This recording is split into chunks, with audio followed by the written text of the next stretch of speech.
মধ্যপ্রাচ্যের চলমান উত্তেজনায় ইইউ এবং কাতার, কুয়েত একাধিক দেশের ফ্লাইট বাতিল হচ্ছে। এতে সে দেশে কাজ করা প্রবাসীরা অনিশ্চয়তায় আছেন। এটা বাংলাদেশের রেমিটেন্স প্রবাহে কেমন প্রভাব ফেলতে পারে? দেখেন যে বাংলাদেশ থেকে যে পরিমাণে শ্রমিক বিদেশে যায় তার প্রায় ৭৫ থেকে ৮০% শ্রমিক যায় মিডল ইস্টের বিভিন্ন দেশে, মধ্যপ্রাচ্যের বিভিন্ন দেশে।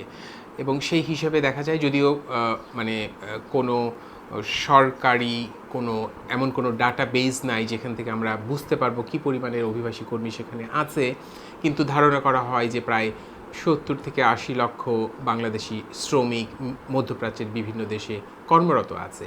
সুতরাং এই যে যুদ্ধের অবস্থা তৈরি হয়েছে এবং এর ফলে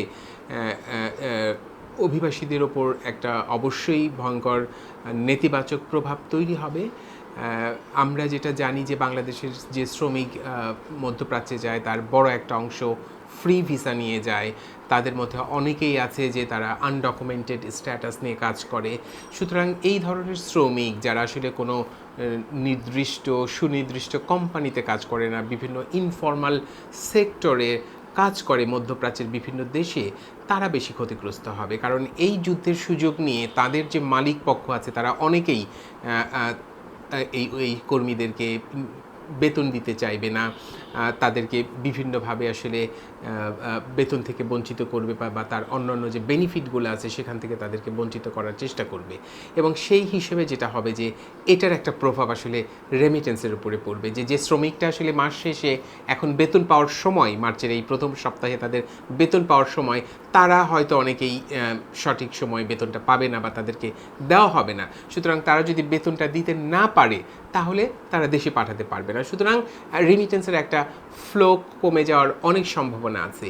এবং আমরা যেটা জানি যে বাংলাদেশি শ্রমিকরা সাধারণত ঈদের আগে খুব বেশি পরিমাণে রেমিটেন্স পাঠায়। যেহেতু সামনে আমাদের ঈদ মাত্র 2 সপ্তাহ বা তার কিছু সময় বেশি আছে, সো এই সময় যে পরিমাণ রেমিটেন্স আমরা আসলে পেয়ে থাকি প্রতি বছর, আমার মনে হয় যে সেই জায়গাটাতে একটা বড় ধরনের অনিশ্চয়তা তৈরি হবে এই যুদ্ধের কারণে। প্রশ্নটা চলে আসছে, সামনে ঈদ আসছে, এই সময় শ্রমবাজার অস্থির হলে প্রভাব কিভাবে পড়তে পারে চলে আসছে। সর্বোপরি শ্রমিকদের নিরাপত্তা সরকারের পক্ষ থেকে কেমন পদক্ষেপ নেওয়া উচিত বলে মনে করেন? আমি যেটা মনে করি যে শ্রমিকের আসলে সুরক্ষা দেওয়ার যে দায়িত্ব সেটা বাংলাদেশ সরকারের, এবং একই সাথে যে দেশে আমাদের শ্রমিকরা কাজ করে সেই দেশের সরকারের। সুতরাং এই এই বাংলাদেশ সরকার এবং গন্তব্য দেশের যে সরকারগুলো আছে তারা প্রত্যেকে মিলেই শ্রমিকের যে সুরক্ষা সেটা কিন্তু আসলে নিশ্চিত করতে হবে। আমি যেটা বলতে চাই যে আসলে এটার সংজ্ঞা কী হবে, কতটুকু তারা নিরাপত্তা দিবে, সেই জায়গাটাতে আসলে খুব সুনির্দিষ্ট বলার কিছু নাই। আমি যেটা মনে করি যে একজন শ্রমিক হিসেবে যেহেতু তারা সেই দেশের অর্থনীতিতে বড় ধরনের একটা ভূমিকা রাখছে এবং তারা যেন ক্ষতিগ্রস্ত না হয়, তারা যেন যুদ্ধের কারণে আঘাতপ্রাপ্ত না হয়, তারা যেন বড় ধরনের ক্ষতি না হয়, সেটার জন্য ওই দেশের সরকার যেমন একটা মানে যেটাকে কী বলা যায়, একটা